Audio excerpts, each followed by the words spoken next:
Morning guys, so it's about 9 o'clock and I woke up about 8 o'clock, well tried to this morning to try and go out to the castle, so I'm going to do that first. I'm going to try and be out for as long as I can today, so I've got my phone charger with me because it keeps dying on me and then I get stuck when I need Google Maps because Edinburgh is a big city guys and it's really easy to get lost because all the roads are just like kind of not set together, they're all in different angles and it's really hard to explain. But it reminds me very much of like London in some ways, not in a lot of ways, but in some ways. Probably because of the size of it. You don't really need to rely so much on like trains and buses and things. Like you can get around pretty easily. It just involves a lot of walking, and sometimes it's really uphill walking, which is tiring. So this morning I woke up pretty much feeling like I've just ran a marathon or been on the Wii Fit for about 3 days because my parents have got back into that recently. Because I was carrying my massive laptop bag around yesterday, so that was hurting my arms. My arms feel like they're going to fall off, and the amount of walking I did yesterday, my legs are killing as well. But so I'm very tired, but I'm also very motivated to keep doing things for the next 3 days because I think in my trips the last couple of times, I not really wasted opportunities, but there wasn't as much opportunity to go out and do things because Edinburgh is a lot bigger, of course, and the Highlands, there's so many beautiful places, but it's not always easy to get to them from where I was, if you know what I mean. So we'll see what happens, but I'm pretty excited, and yeah, just to go out and do some more exploring. More walking. I've got the boots on today. If you go on big trips, guys, Doc Martens are definitely the way to go. If there's a lot of walking and a lot of uphill or just generally walking, because they're just so tough and they just last for ages. These came to Scotland with the last couple of trips with me, I think. I think I also wore these in Yorkshire. I've had them for a few years now. 4 years now, possibly, since my second year of uni, because I graduated 3 years ago. Yeah. So, yeah, pretty excited. Gonna get my headphones in, gonna get my bag. Didn't really show you my bag, guys. I got it from the works in Milton Keynes before I went away, because I like big books and I cannot lie. I love that. So, yeah, so I'm gonna use that. I'm gonna put my headphones in, got the charger in there, got everything I need. I also forgot to show you something yesterday, guys, which I actually bought, which is another reason my arms were absolutely killing me, because they didn't have a bag for it in the shop. But I went to a really nice little bookshop called The Lighthouse Books, which I showed you a tiny clip of, and I found this massive beast. It is a writer's map, and it's just got a load of different, I haven't really looked through it yet, but it's got like a load of different maps for fantasy books and things, so that could be useful. So, excited to use that. I did buy something else, but I'm not sure where I've put it, so I will show you that one later. But yeah, I hope you guys have a really good day, and I feel really weird. I've been walking around the hotel room going, "Hi guys," when I'm not even on camera. What is wrong with me? Got into vlogging mode apparently when I go away and that. So yeah, pretty excited. I will always update you and see what happens. So I'll talk to you later. Bye.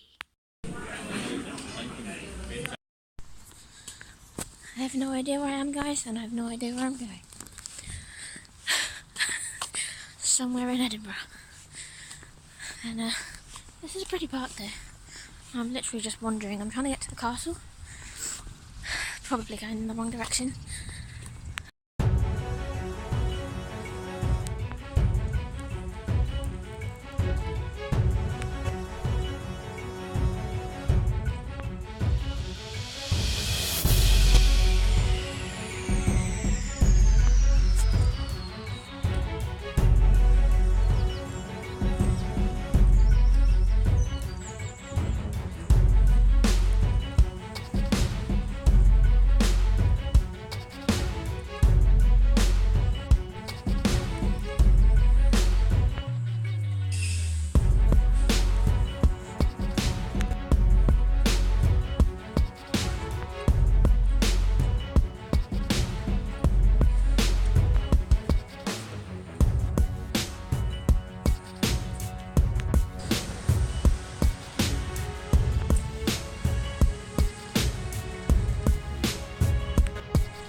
I will run, I will climb, I will soar.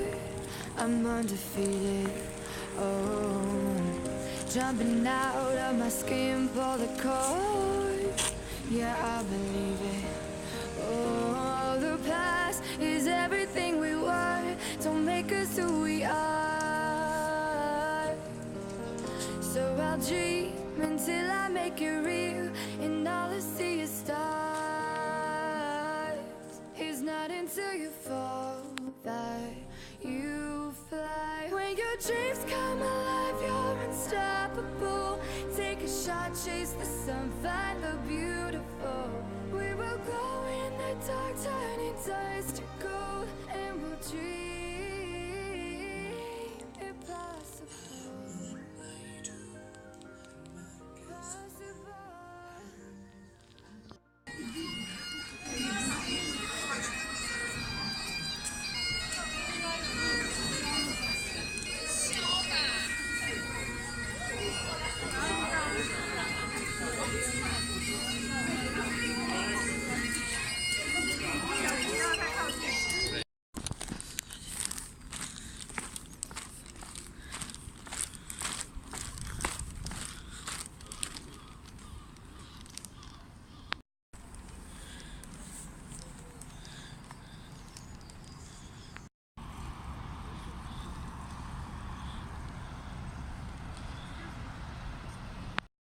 Hi guys, so it's now 10 to 5, quarter to 5, sorry, and I am back in my hotel room and feeling knackered.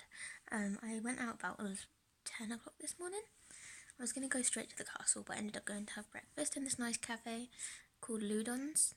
Ludon's, I don't know how you pronounce it, it's really nice. Had the nicest American style pancakes ever. Probably my favourite I've ever had, and that's saying something. But yeah, really enjoyed those. Then I walked up using Google Maps trying to find the castle. Realised it's actually a lot closer than I thought it was. So managed to find it pretty quickly.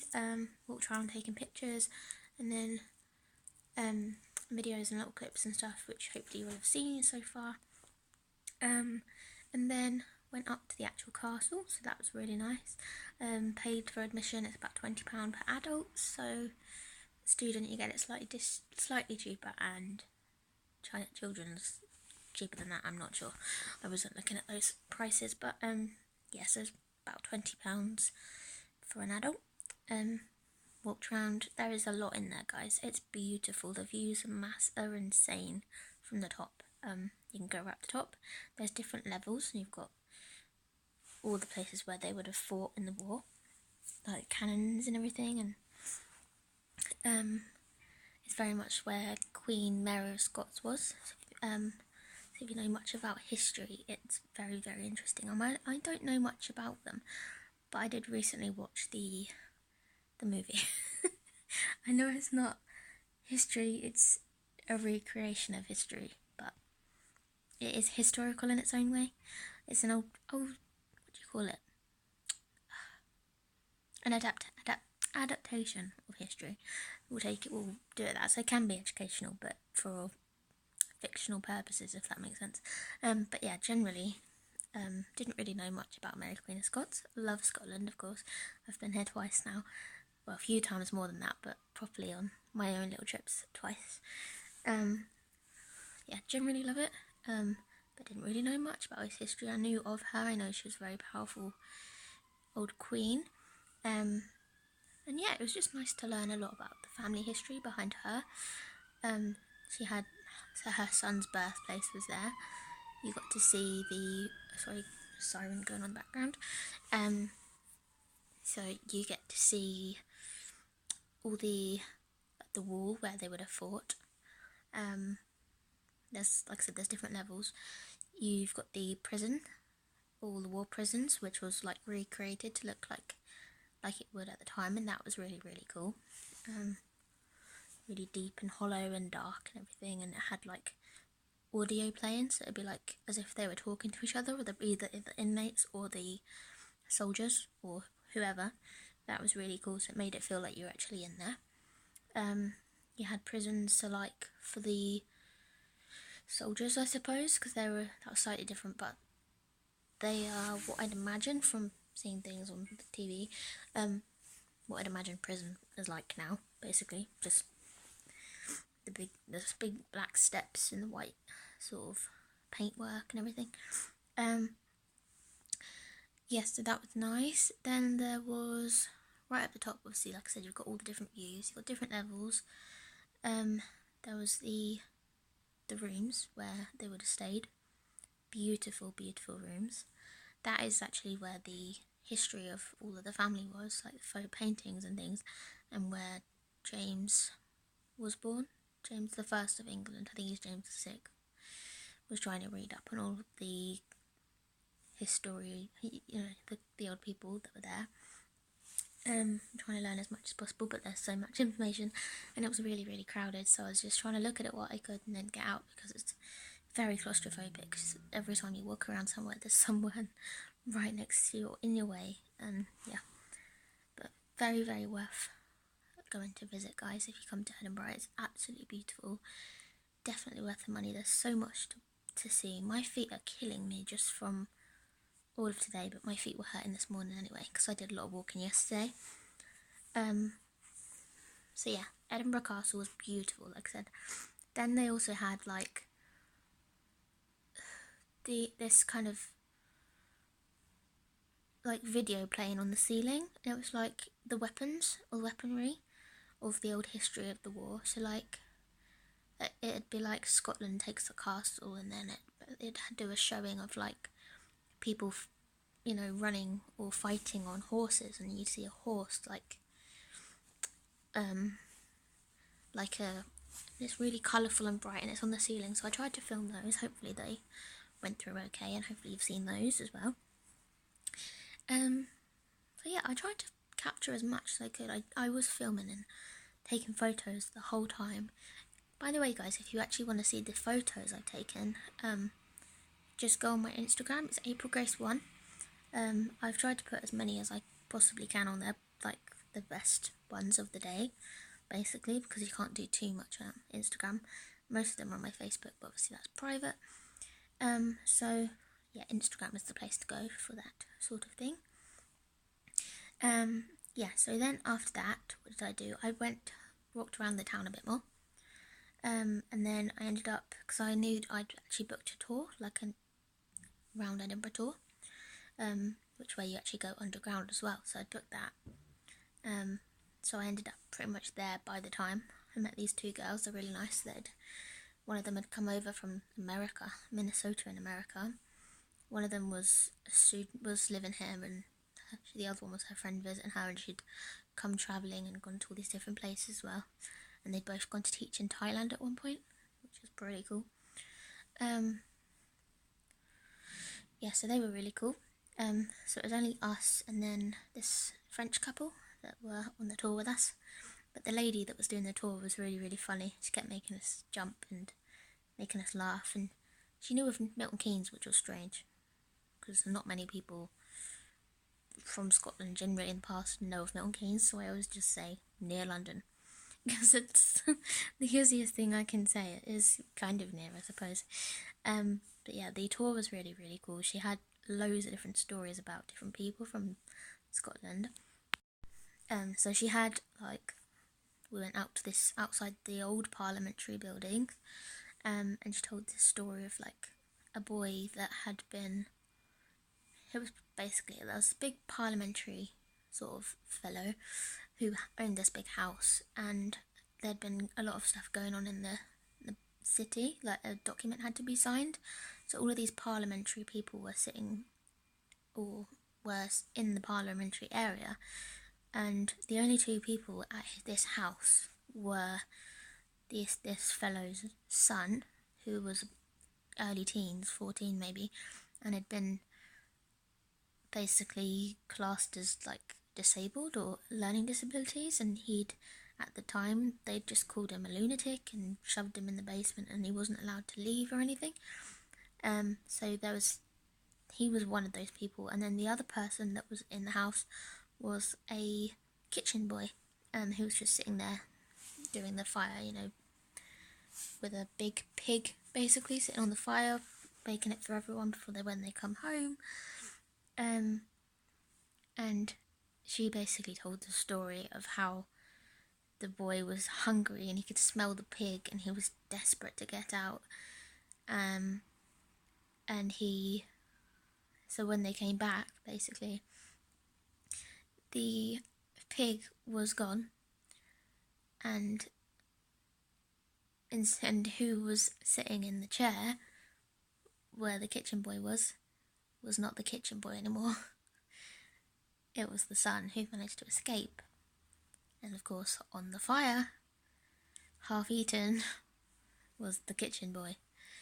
So yeah, that was a pretty crazy story, guys. Yeah, so then we walked around. She had loads of little funny stories like that. Well, not funny, very morbid stories. And then walked around to this other bit, and whereas, like, you're supposed to get bad luck, because where the car park is outside that building was where a load of people are buried. It was like where the graveyard used to be, basically. So a load of people that were killed in the plague were all there.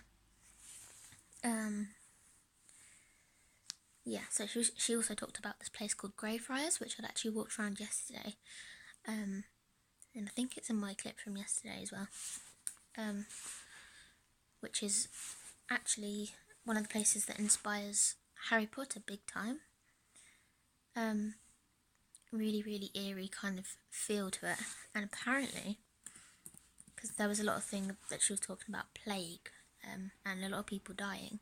She had about 300,000 people possibly bodies were buried there, and that mostly that was because of this plague that had been going on at the time, and that a lot of those bodies were the poor people who couldn't afford graves or anything, so they were just thrown into this pit, and under the grass in that Greyfriars is the other bodies of those people that were buried and thrown into a pit. And then the rest of them are all quite spread out, and they're kind of the richer people, like the lords and things. So that was interesting, to say the least. And then walked around some more. We went up to this, like, these little alleyways, and she basically was saying that there's these really tall buildings and these alleyways, and that a lot of the time the reasons for causing all these plagues, tuberculosis and all these diseases that can kill people, really, like, make people really, really sick, were caused by a lot of human waste. And it sounds gross, of course, but a lot of people would use their chamber pot and then throw it out of their buildings, out of their window, and they would shout something like Gary who, or something like that. I can't remember what she said it was, but it was supposed to do with, like, mind the water in French. Correct me if I'm wrong. I think I might have misheard what she said, or said it anyway. But yeah, they used to shout that, and it basically meant mind the water, but obviously it was not water. they were only allowed to do it within a certain time, so people would be walking around and be like, oh yeah, we'll miss that. And it was apparently an actual tradition in Edinburgh, which sounds a bit crazy now, but also quite interesting in a weird way. Yeah, so then we also went down to this really creepy bit underground, and I knew we were gonna go underground, but it was so creepy. We ended up in this like basement, not really a basement, it was underneath literally was underground, under the path. Went down these steps into this flat, she called it a flat, where it was like a little cat statue sitting on a fireplace. And no one noticed it but me, right? There was this door there, and she was talking away, and I was listening to what she was saying, and she was quite interested, and she was explaining what it used to be like underground, because you used to get all the criminals there, and used to get a lot of crap going on under there, because people, they're not going to be caught as easily if they can't be seen because they're underground. And the homeless people and things like that, everyone was going down those sort of areas.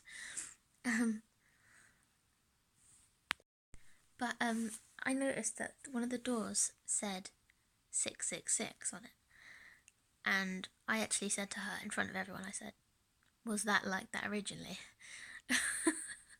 And I think she thought I was trying to ruin her tour, but it just jumped out at me, and no one else seemed to notice it until I said it. But like, she was like, yeah, of course it was. It's still there. It was there for a while ago. So yeah, then we ended up going down these big stairs, down into like an underground kind of tunnel where it's all really damp. There's some lights have been put in, so it's obviously been dug out. And she said that it's very haunted, like Britain's Most Haunted had come down, and they'd had like sightings, and they'd felt quite awed by it, and it actually like had been classed as one of the most haunted places ever, really. And she showed us this little kind of cubby hole, and she said that an old lady would have haunted that place.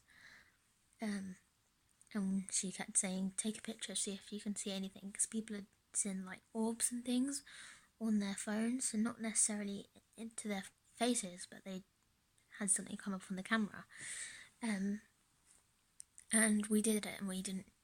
I don't think anyone got anything. I haven't really looked at my photos properly. But we'll see later. But she'd also said that some people had actually felt like an intense rush of like coldness coming through them, like, which was obviously meant to be a ghost because it's really warm down there. So yeah, I don't really know. That was kind of creepy though. It was just so dark, and it was like, well, where are we going next?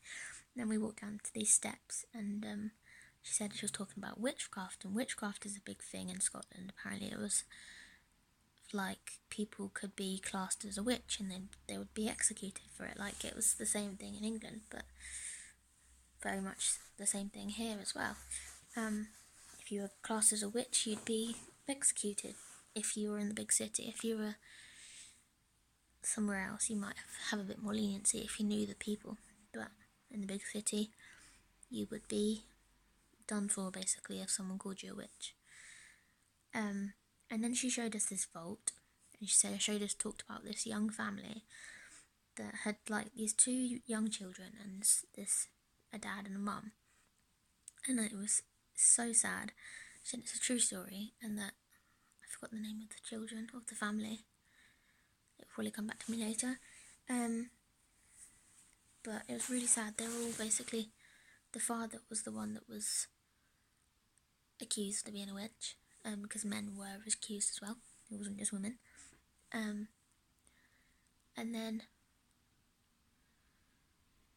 yeah, this father was basically tortured in front of his wife and children. They'd give you like a mask which would have spikes on it. So, and they try and torture you basically to get you to confess in all these horrible ways. And I don't want to scar you too much by talking about all the details she said, but I was standing there feeling really uncomfortable.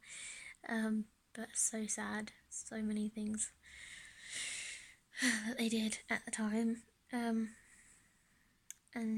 yeah, then they did it to the rest of them, including the children, and in that like vault was just like a tiny room basically, and there was all these little dolls sitting there, and she said that they'd been moving around, and she'd asked her colleagues if they'd moved them, and they hadn't. They'd just left them, and sometimes it's like they'd lost their heads and things, and we took the photo again, and she said it's the children, like the children haunt the place.